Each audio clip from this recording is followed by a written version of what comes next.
All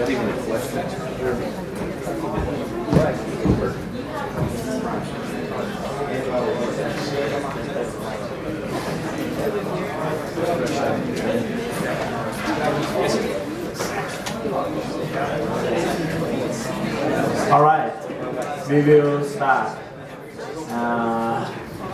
1, 2, 3. Maybe keep it with you.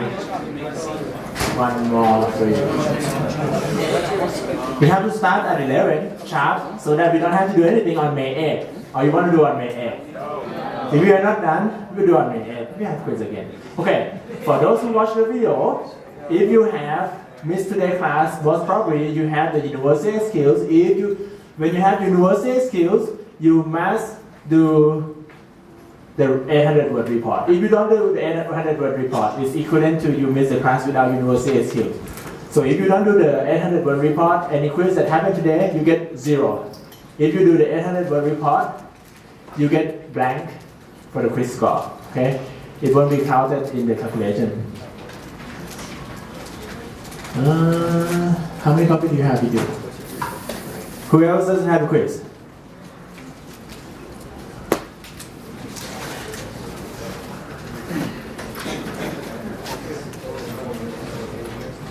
And sign up sheet. Okay. Before we start, I want to see random breathing. What's random breathing? Oh, that's you? Okay. Brian Broku. Okay. Graham Bunting. William Estes. That's William. William Estes. Drop the class or what? Hayden. Okay, Hayden. Who is Larry Hess? Oh, Larry Hess. Okay. Trent Ho. Drop the class. No, not here. Alexander McCroy. Oh, there's several Alexanders I asked. Emanuela Duba. Okay. I just call the name because I cannot match the name with your actual face. Just that. Okay.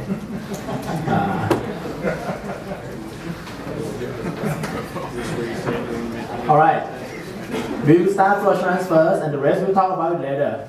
So this slide, I would like to thank my advisor, Dr. James Surija, and those who taught me in Tulsa about flow assurance.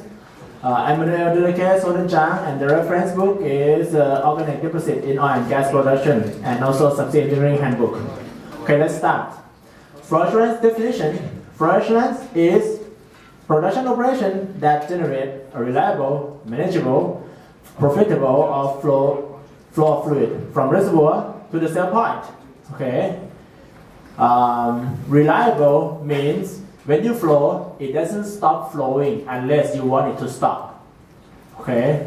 Reliable means it comes every day.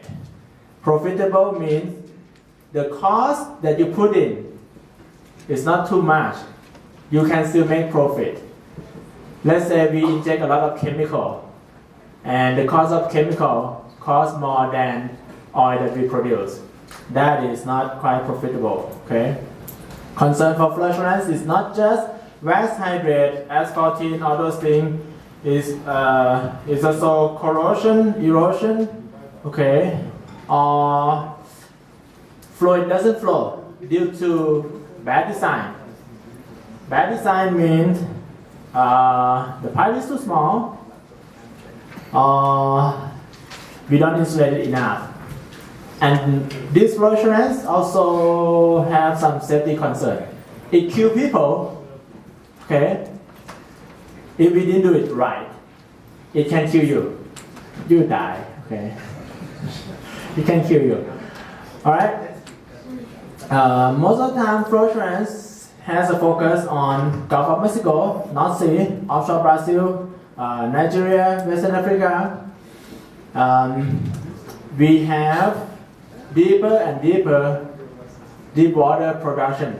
Okay, when we have increasing in water depth, then there is more challenge. Okay, Onshore field can also experience some cold temperature, like in Arctic Circle, in what's that very cold top left of US, where's that? Alaska, very cold, right? We have Trans-Alaska Pipeline. So those kind of things has flow assurance related problem. It's 11:05, you're still not late yet. Please give it to what? Forrest Henderson? Okay, you're still fine. Here's where we have concern on flow assurance issue. Deep water. We can have.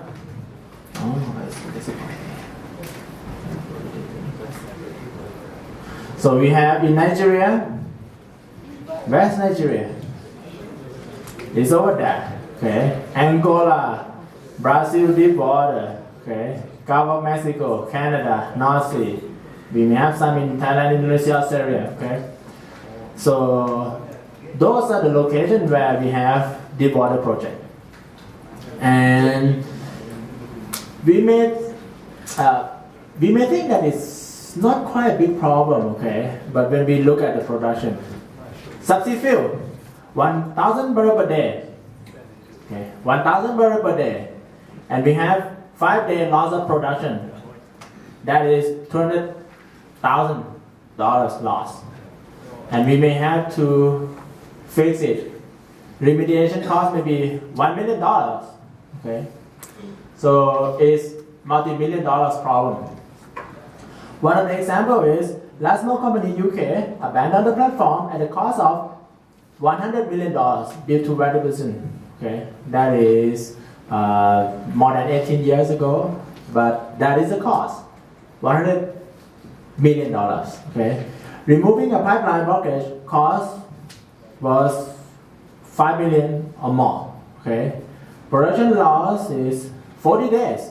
They have to stop for 40 days, and those 40 days cost $25 million.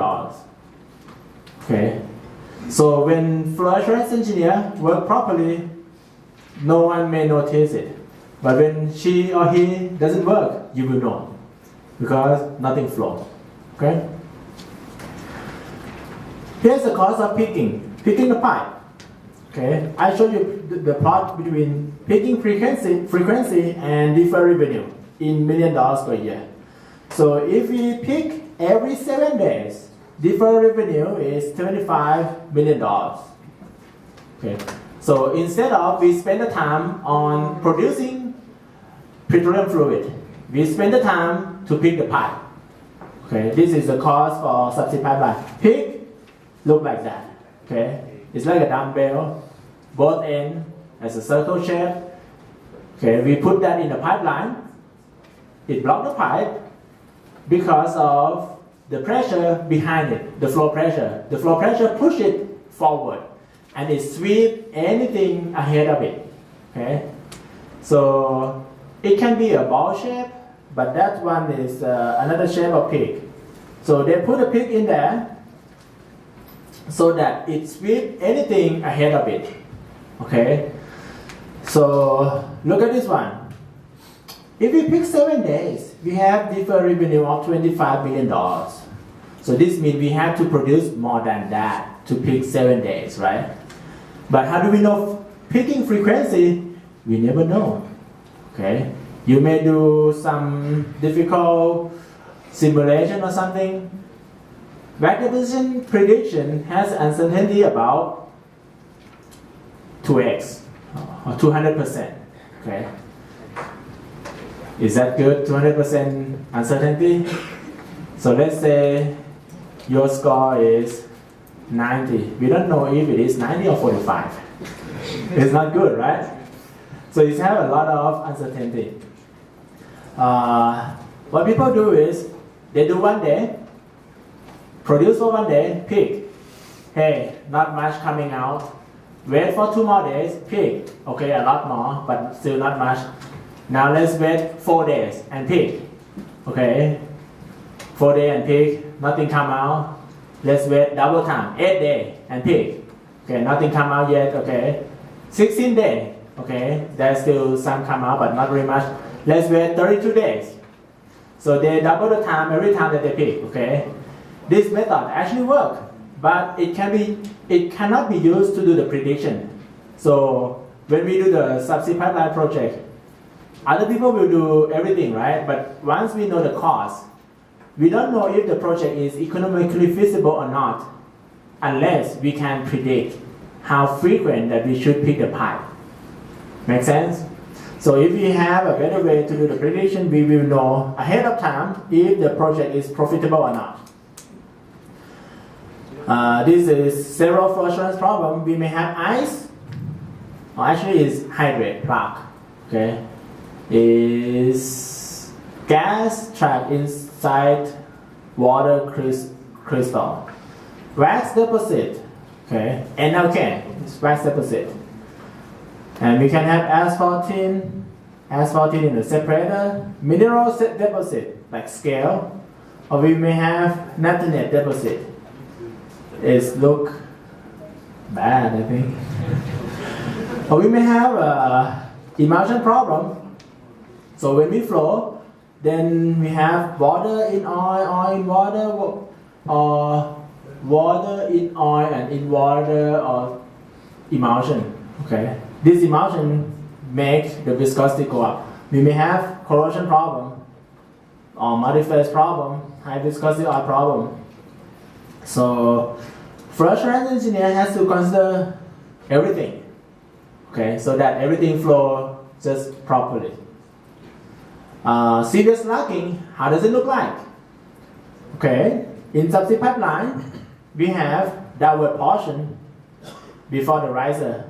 So on the top part is a platform. Because of this dip, we have stratified flow. Gas cannot go up. Okay, gas accumulate. So when we flow, gas will start to accumulate over here. So that is gas. But liquid may just flow up. Okay. Like what you have seen in the lab. When the gas accumulates enough, it builds up the pressure. So gas builds up more and more and more and more pressure. Once it has enough pressure, one gas bubble go inside. When it goes inside, it reduces the hydrostatic head. When the hydrostatic head go down, more can come in, right? Because it's less restriction. So when the hydrostatic head go down, more gas can go in. When more gas go in, hydrostatic head go down even further. So this process happens very quick because any gas that go into the vertical section accelerate the process. So at the end, the whole liquid column in the pipeline can go to the surface facility. So they may need some kind of slug catcher, or they may need to do something else, not dip and up. Okay. This is just multi-phase flow problem. Okay, in the pipe. What else? Trans-Alaska pipeline get shot by a drunk person on October 4th, 2001. Drinking alcohol with a gun is not good. All right. So the wall is actually thick, about ½ inch. But there's a hole and oil coming out, spread everywhere like this. That's not good, right? So there has to be the system that can detect this kind of problem quickly, right? So this is another flow assurance problem. Should we have something that can detect it and shut it down automatically or quickly? Yes, it should, right? Otherwise, if someone just get drunk and dizzy, go shot a gun, then we have a problem. All right, another problem. This one killed how many people? Couple people, I think. 7 people died because of this. 7 live and destruction of the platform. What happened is this. In 1989, okay, we had the platform.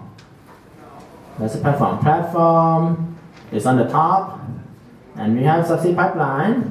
It's not that deep water. It's just 200 feet. Okay, 200 feet and have horizontal distance, couple thousand or several thousand pipe go up down. Okay. So what happened is there's a valve, check valve break point. It break. Okay, valve break. So there's a problem. There's a break. See, water go in. Okay, water go in. Okay, so water stay over here. And there's a oil condensate on the bottom. Low spot is condensate. Okay, high point will be gas. Gas, nothing flow. They shut down everything. Okay, and hey, we want to fix it. Okay, we want to fix it. There's a hole in the pipe. That's what it is. So they decide. Okay, this is a platform level, liquid level. Okay, this is a valve over there. I decided to do the cold cut. Cold cut machine itself, it was used to not have any spark. So I try to cut over there. That's a cut point. Okay. I think liquid on top of it will flow down and out. Okay. But that was not the case. See? So let's take a look at it again. I cut this point. Okay, that's a cutting point. Instead of liquid in here coming out, it was not like that. We got skipped. What?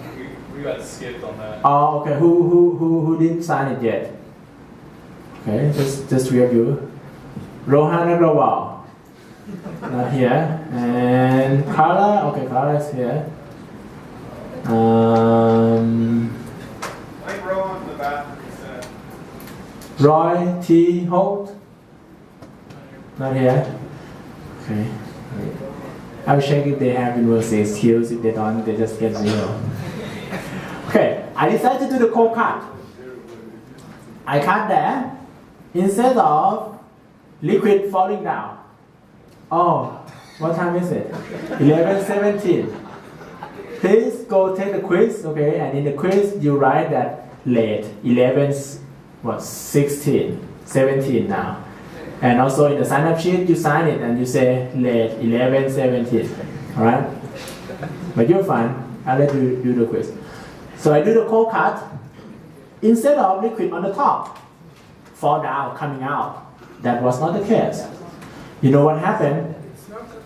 Liquid from the bottom go up. Okay?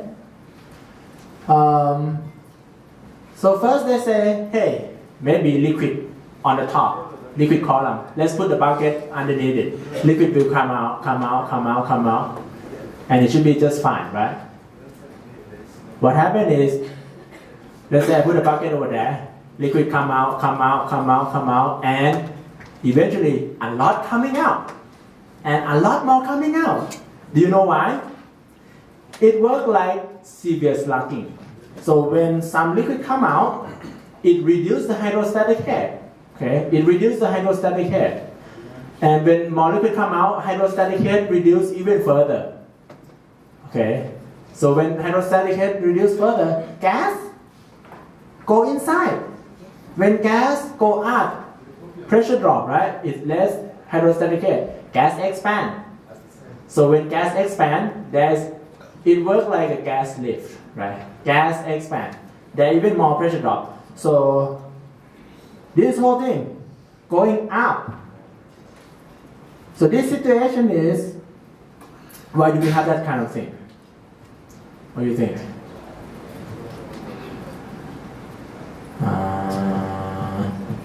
What's your name? Behind Mateo, what's your name? Taylor? Okay, Taylor Davis. Why do we have liquid going up?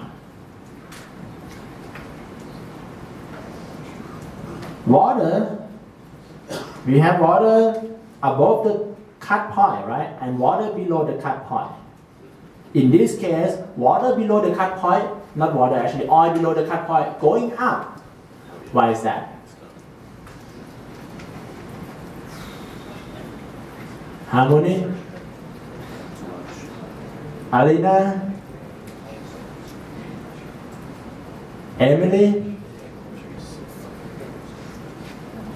What's your name, Scott? Ryan? Why is that? Is that because our pipe has a hole? Yes. And above that hole, there's a big ocean, right? It works like a YouTube. So we kind of have oil column, and on one side, and we have water. Okay, water. Infinitely large reservoir. So this is water level, water level, water level. And we have hole over here. There's a hole. Or maybe hole is over there. So when we cut, oil coming out, but water get into the hole. So this pipe has a hole, right? See water get in. Make sense? Taylor? Good now? So because our pipe has a hole, so when we cut, fluid from the bottom going up. Okay? We have to look at the hydrostatic head, right? On one side of this U-tube, there's an infinitely large reservoir. Water keep filling, okay? Infinitely large reservoir. On another side, we have just oil. So when oil coming out, there's a replacement because fluid from the ocean keep going in, right? The situation is not that bad if there is no gas in it. Okay, you may just stop if it keep coming out continuously but slowly. But in this case, it was not slow. It was quick because whenever gas on this gas pocket go into the vertical part, it reduces the hydrostatic head. And when hydrostatic head reduce, more liquid and gas keep going inside. Taylor Davis, you understand? Good? So this is equivalent to severe slugging. So when gas go inside, hydrostatic head reduce, and when it go up, it expand, hydrostatic head reduce even further, it accelerate and make everything go up. So this thing happen very quick. This whole oil column go into the facility at the top. And we have too much oil coming out. Severe flow caused by severe slug. Ignited and result in explosion and subsequent explosion. A lot of explosion. Loss of 7 lives. Destruction of the platform. Okay. I think at that point you don't be afraid of getting fire, right? Because you get explosion instead. So you won't get fire, you get explosion. So this is, if they don't cut over there, they cut above.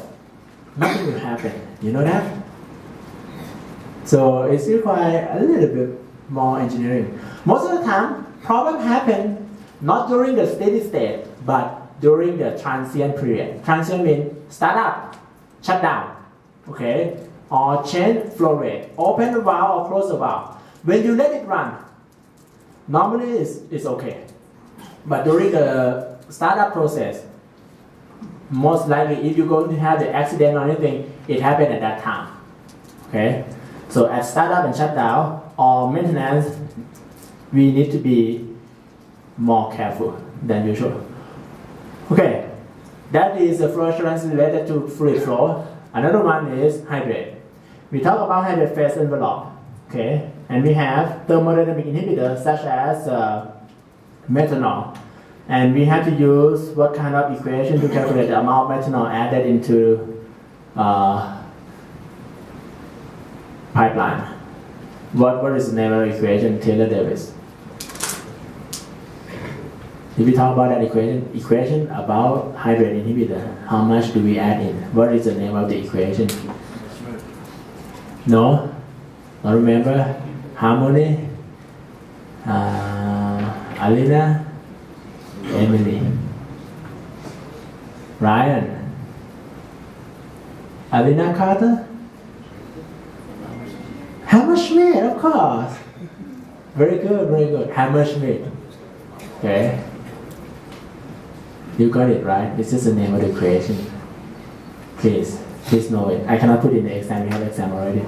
Okay, when we put it there, thermodynamic inhibitor shift the phase envelope. Okay, it moves the phase envelope. We have another kind of inhibitor which is kinetic inhibitor. It reduces the growth rate.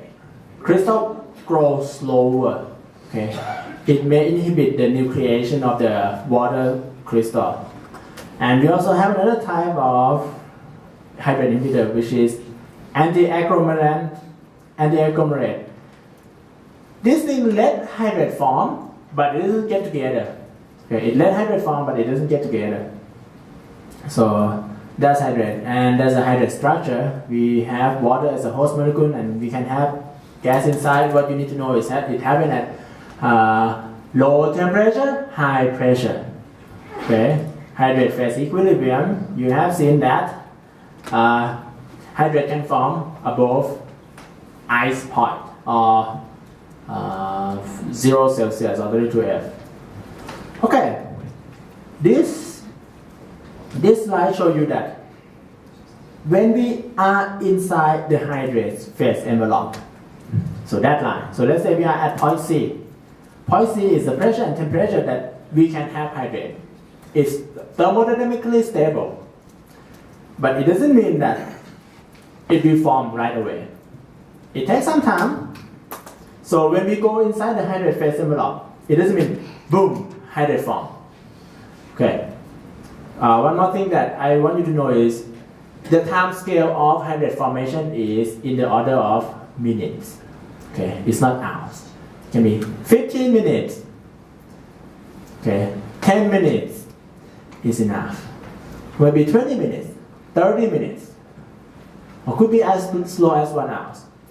Wax problem can be month, 2 weeks, or couple months. Okay, that's wax problem. That is time scale of wax problem. So if you have wax problem right now, you don't fix it, maybe it doesn't get any worse that quick. But hydrate, if you have it, it forms, it plug the pipe. 10 minutes. You go to restroom, have a coffee break, come back, it plug the pipe. Okay, it's that quick.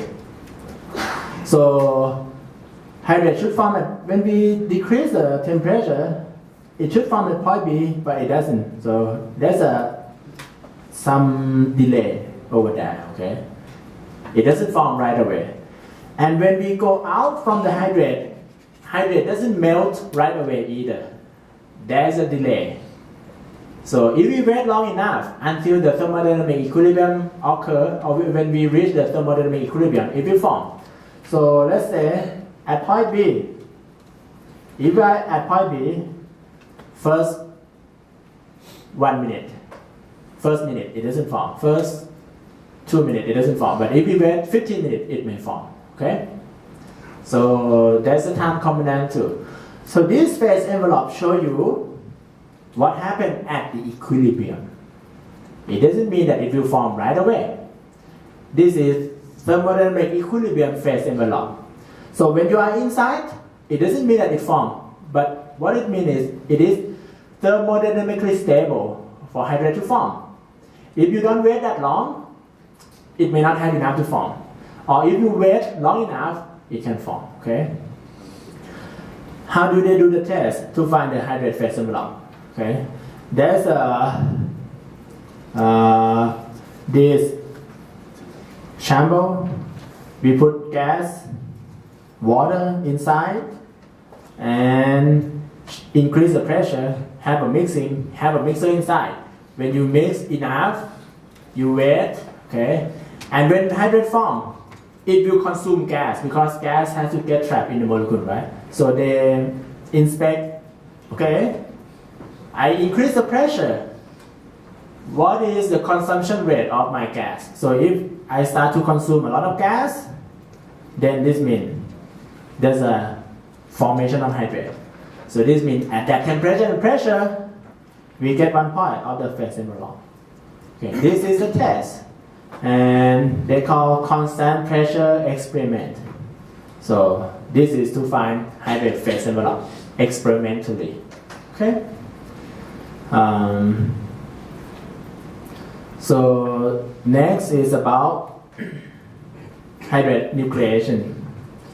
When we have some small crystal, it must reach the critical size for hydrate to grow continuously.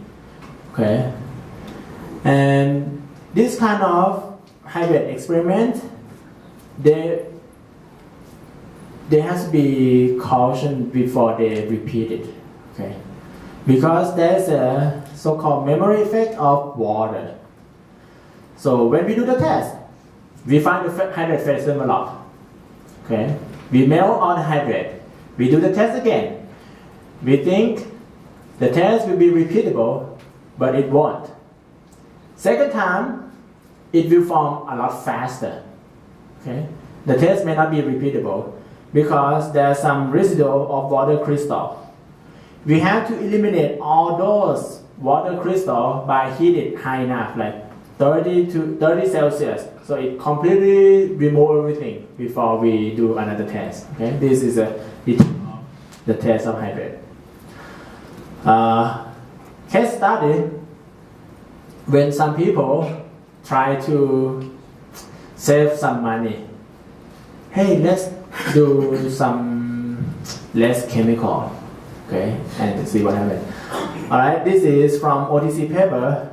You can get it from One Petro website. Deep water Gulf of Mexico, dry tree well. Christmas tree is not on the sea floor but on the top of facility. Well get shut down due to hurricane. Hurricane is coming. We have to shut it down. Okay, everyone go home. Okay, not now. Let's talk about this. So, hydrate form in dry tree oil well. This is because there is insufficient anti-echoman and low dosage hydrate inhibitor (LDHI). They didn't put enough inhibitor. This kind of shutdown is kind of emergency shutdown. We didn't plan. So if I plan, hey, within 2 weeks, I will do the shutdown. Okay, if I am going to do the shutdown in 2 weeks, so I will inject some chemical in there so that I know when I shut it down, I can make it flow again.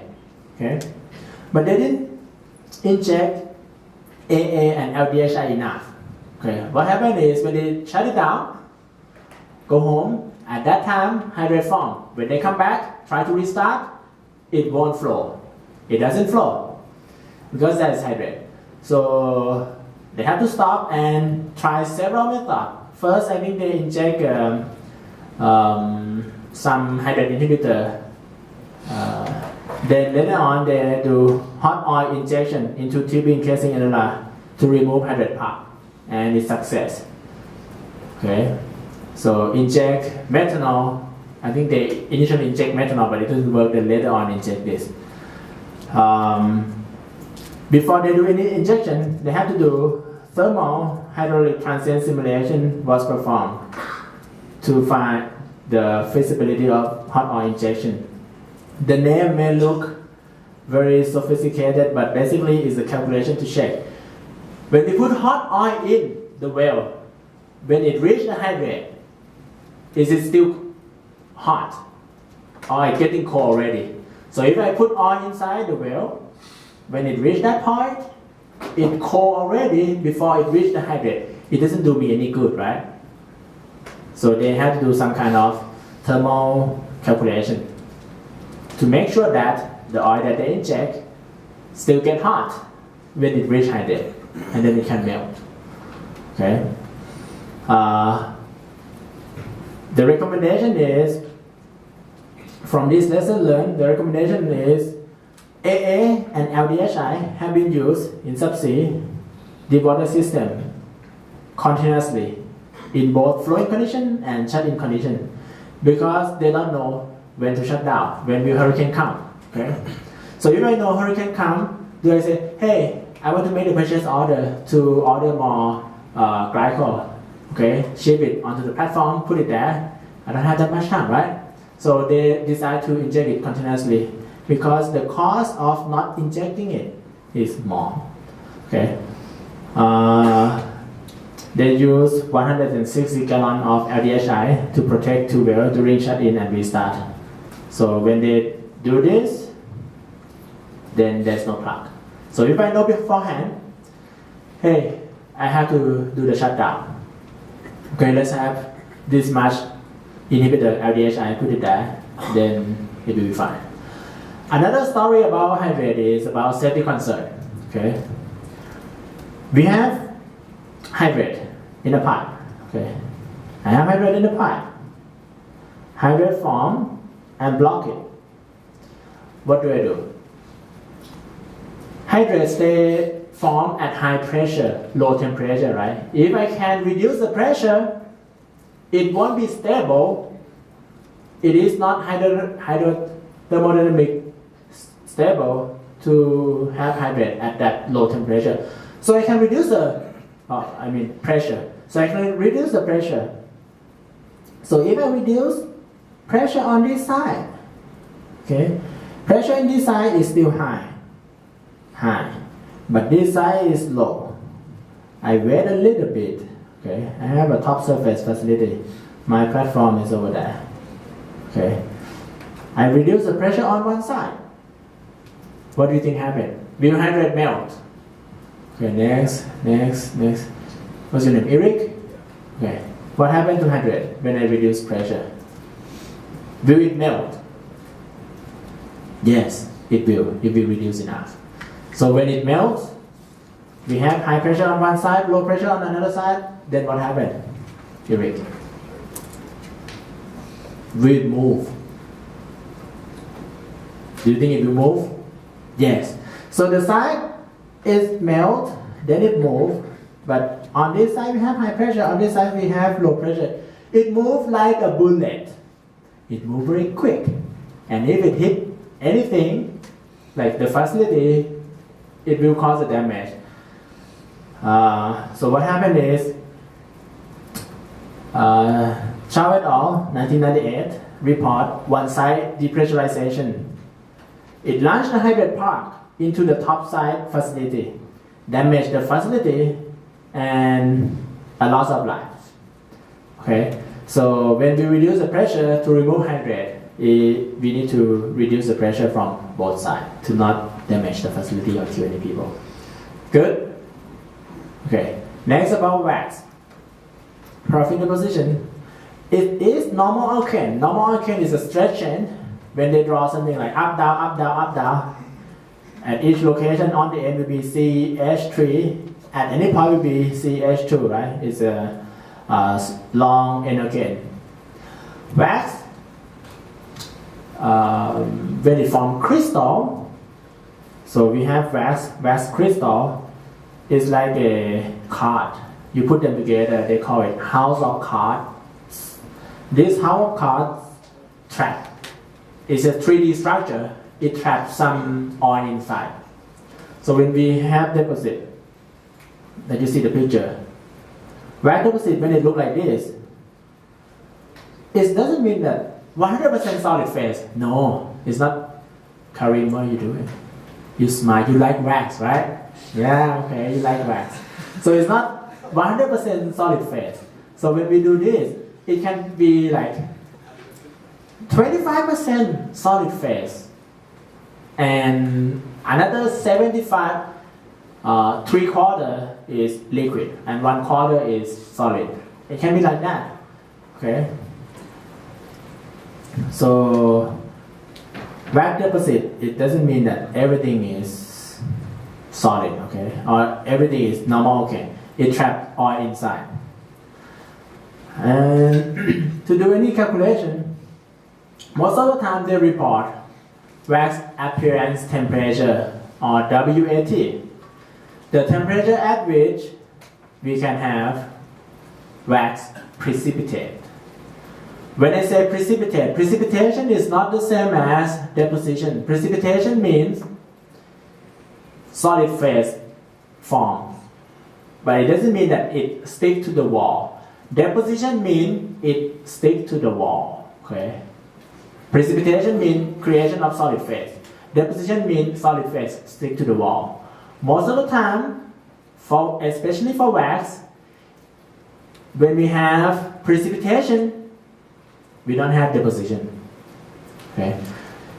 Wax deposition doesn't happen like, okay, I reduce the temperature, I create small, several solid particles, and that solid particle stick to the wall. No, it's not like that. When it precipitates, it doesn't get to the wall. It doesn't stick to the wall. It increases viscosity. For deposition to happen, it's more like diffusion. Wax that is able to deposit has to be dissolved in liquid phase. Okay? So when we have wax dissolved in liquid phase, those wax can participate in deposition. The one that precipitate just increase viscosity. Okay? Actually, it's increased viscosity quite a lot. Okay, because we have some solid particle inside. So what you need to know is about WAT, wax apparent temperature, below which precipitation occurs. So this is some kind of critical temperature. Because this, if we have subsea pipeline, we run the simulation, we know, okay, at this point, temperature is 105. Okay, and then I ask myself, what is WAT? WAT is 105 too. So maybe at the wellhead is 140, but at that location is 105 Fahrenheit, and WAT is 105. Then we start to form wax deposit in this location. Okay, so if we can calculate the temperature profile in the subsea pipeline and we know WAT of oil, then we can estimate the location that deposit form. Make sense? Yes? Okay. There's another word is WDT, wax disappearance temperature. When we heat it up, everything melts. That is WDT. Okay. If I form wax, I reduce the temperature, I have it hot from 140 going down, and 105, we have wax form, and I reduce the temperature further. When I want to melt it, I have to increase the temperature more than 105 because WDT is more than WAT. Okay? Wax deposition also has to do with whether it's laminar flow or turbulent flow. If we have laminar flow, we may create a thick deposit, but it's soft. Okay. If you have turbulent flow, we will likely to have thinner deposit, but it's stronger, difficult to break. We don't like any of that, okay? But there's a difference in this thing. So when I say about strong deposit means it's difficult to be removed when we do peaking. Okay. Let's go back a little bit on the first graph. When you look at this graph, you may think, hey, peak at every 7 days is not good. Why don't we just peak at every 90 days? It doesn't cost much. You know why? Kai and another Kai. Any answer for me? So, can we reduce the peaking frequency? The recommendation is at every 30 days. Can we do it at 60 days so that it costs less? We can, but what will happen, Kai? Kai Harrington? Who's Kai Harrington? Okay. Kai Harrington, what happened? You have a better chance to build up. Yeah, we will build it up. That's not quite a big deal, okay? What is a big deal? Pig get stuck. Okay? How do you know that? What you send into the pipe, it will come out. Maybe it stay there. It's even more problematic, right? I send a pig. What if this kind of device stay in the pipe? It block the flow.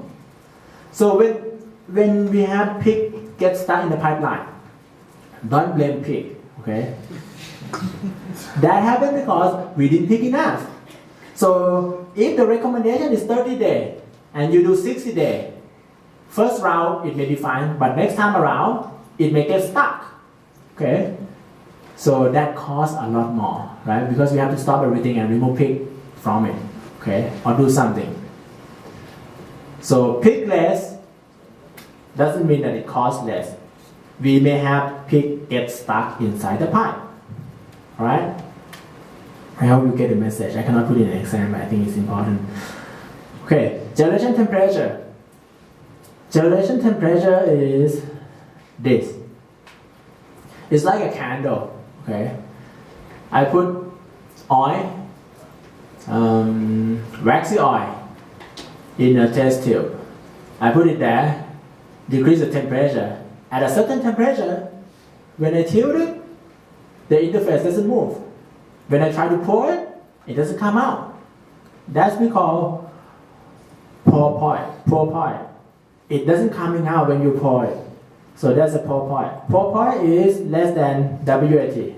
Pour point less than WAT. Okay. So if your fluid temperature, let's say pour point is 45 Fahrenheit, below which there's no flow, okay? And your fluid temperature is 50 Fahrenheit. It's okay, right? Yes? Yes, it's okay. Do we need any inhibitor? No, we don't. Okay. Let's say hurricane come. Hey, we have to stop. Subsea temperature is 40 Fahrenheit. We stop all the production because it's an emergency shutdown. Fluid in the pipe will get colder and colder and colder as time progresses. Initially, maybe it's at 50, but subsea temperature is 40, so it may reduce. After 24 hours, it may go to 40, right? Or getting cold because it is in the subsea environment. So if we insulate the pipe more, it's still getting cold, but instead of 6 hours reaching 40F, it may take 12 hours reaching 40F. So it will cool down slower. But whatever it is, if we wait 3 days, it will reach seabed temperature. It will reach 40. At that point, it will be lower than pour point, and there's no flow. When we try to restart, we cannot. It doesn't flow. How do we fix any of this? Any idea? Who work for a chemical company? No one? None of you get a job in service company that do chemical? We put more chemical in this to reduce the pour point. So if you reduce the pour point to be lower than subsea temperature, then we don't have to worry about emergency shutdown. If we don't want to inject chemical, we may have to, and if the shutdown, we know ahead of time, we may have to replace it with a stable fluid, okay? Hey, just put diesel in, okay, or some kind of oil in there that doesn't form wax, okay?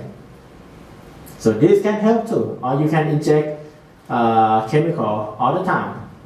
The chemical, I think, is propan depressant or something. But there's a chemical to do that. Okay, next is the concept of critical carbon number.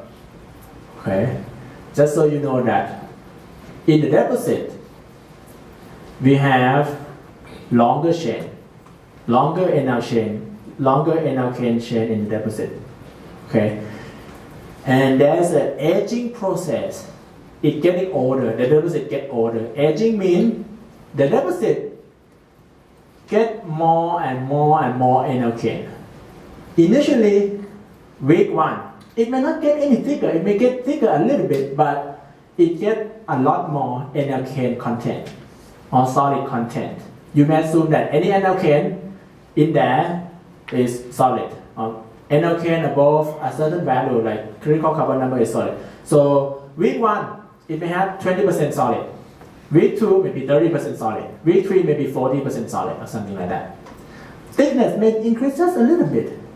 But the reason that you don't want to wait a long time because when it's hard enough, pig that you send in doesn't come out. It gets stuck. Okay. In practice, most of the time, if they know that they form a hard deposit inside, they don't put any pig in. They put like chemical in first. Then we put a foam pig. Foam pig is a cylindrical shape that is smaller than the pipe. Okay, in there to scrape the front part and put a stronger pig in later. Critical carbon number is this. If you look at the carbon number distribution, you see that C29 in this case is C29 and above.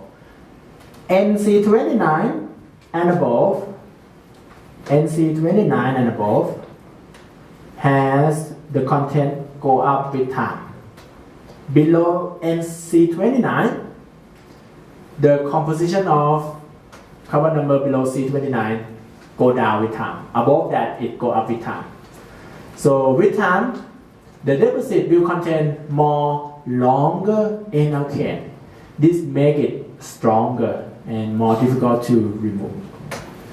Okay, here's some lab test. 4 ounce, we may have this distribution. Okay, 16 ounce, we have more wax percent.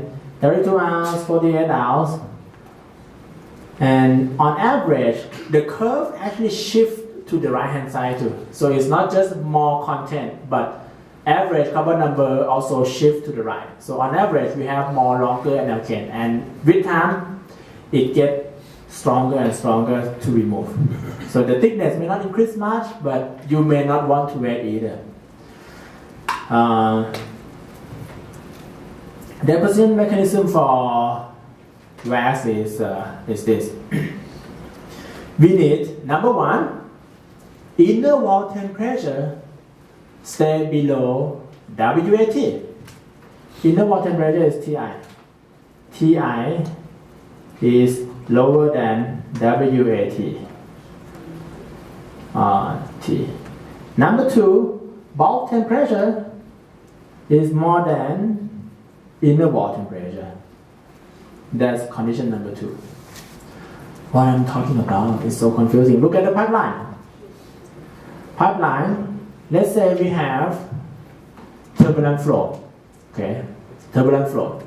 Velocity profile is 1/7 law. If you still remember from your fluid class, it looks like that. It kind of plug